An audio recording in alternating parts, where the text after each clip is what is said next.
You got Hi, me. Barry. You there? Hi, You there? Is this Sherry? This is Sherry. Hi, how are you? Hi, doing good. Nice to be with you today. Thank you. It's nice to speak with you. I was pretty excited to find out that I was going to get to talk to you. Oh, well, I hope I don't disappoint you. No, you won't. You won't. Don't worry. One of my kids was a really big car fan. Oh, really? So Okay. that's Well, exciting. that's Yeah. cool. We have ambient sound here today. We have noisy engines running by. We have music playing, whatever. So I've been doing pretty good in these interviews. Once in a while, it gets a little noisy and I can't quite hear what you're saying, but I think you've got a strong voice. I think I should be able to hear you fine.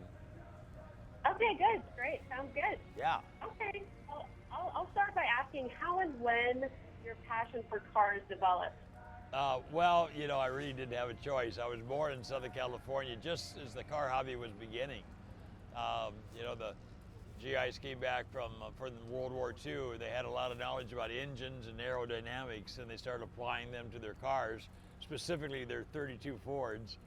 And hot rodding was birthed, and it happened all around me. I mean, just at the right age for me.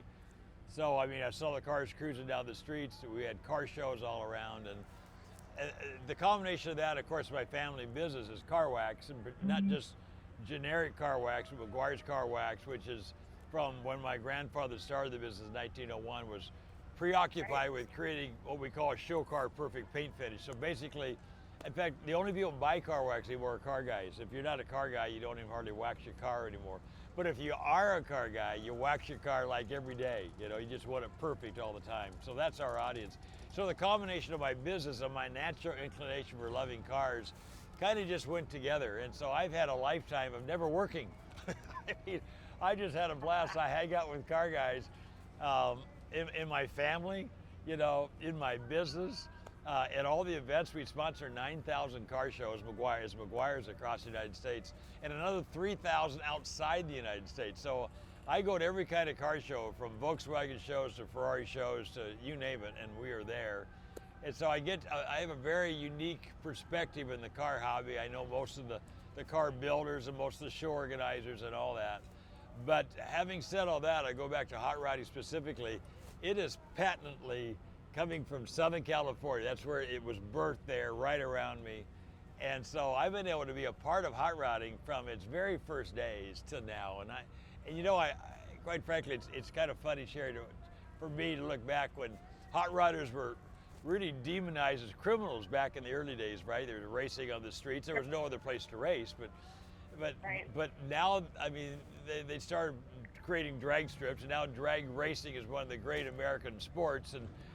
And hot rodders now, they're not racing for pinks anymore. They're racing for trophies and cash prizes, and it's safe, and it's a wonderful sport.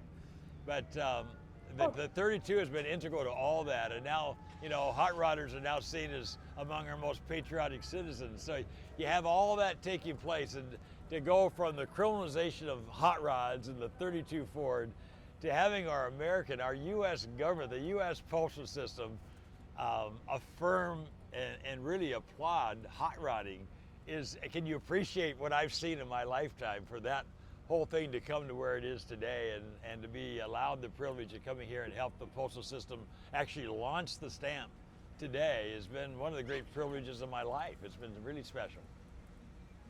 Really, it's cool. I saw some pictures of the stamps, and they look like they're pretty neat. Do they meet with your standards?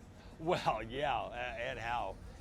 The black one with the flames looks just like my hot rod, my 32. So I feel really good about that one. The other one is one of the most famous hot rods of all time. It actually was the first 32 Ford to appear on the cover of Hot Rod magazine way back in 1948, in October of 1948. So it's a very famous car, held by a lot of famous people through the years, currently owned by one of my closest friends, Bruce Meyer, and he has it in his Bruce Meyer gallery at the Peterson Automotive Museum in Los Angeles. That is an iconic car, and for them to use that as one of the two cars to picture, I mean, they just knocked it out of the ballpark. I mean, these guys are car guys, and then I found out why. As soon as it happened, And I started reading the materials, and there's a car guy, at least one in the wood pile here somewhere, you know.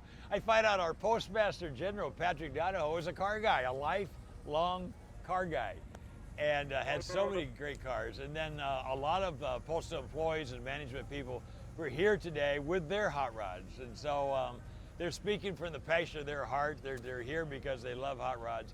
And to see the hot rod finally getting its due, you know, and be honored by the U.S. government is just, I can't say it enough. It's been quite an amazing day. Good. Okay, well, I have to ask you about Car Crazy. Yeah, sure. Why did you develop the show in the first place? You know, if you go back about 20 years, the car hobby was suffering badly. I mean, car shows were having poor attendance. Car clubs were ceasing to meet in a lot of cases. And for us, I mean, for our business, that was catastrophic, because car guys are the only people that, and when I say car guys, it's guys and gals. If you love cars, you're a car guy, okay? It has nothing to do with a male thing.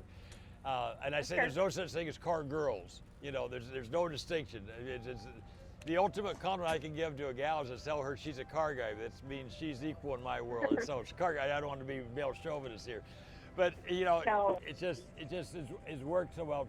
But we saw the hobby falling apart. We said somebody needs to do something about it, because there are no, you know, there's no sanctioning bodies like there is for motorsports. I mean, the car hobby all over the world starts the same way. A guy or a gal loves their car. They find somebody else that has that shared love affair for the same car. And they find several. Finally, they decide, let's create a club. And then let's go dine at the diner somewhere on Friday night and bring our cars at one time. And then let's do a car show. And it just happens. And that was not happening. And with the computers and video games and whatever, we were losing the hobby, and somebody had to do something. So we created Car Crazy 18 years ago as a PR mechanism to get people excited about what these events look like, and how great the people are, and how much fun it is, and how wonderful these cars are, and the history of the cars and all that. And so that was the birthing of it. And today we have the car hobby. It's robust. It's exploding. There's 30 million car guys now in the United States. And I don't mean to say we did that, but I'd like to think that we had something to do with it, you know.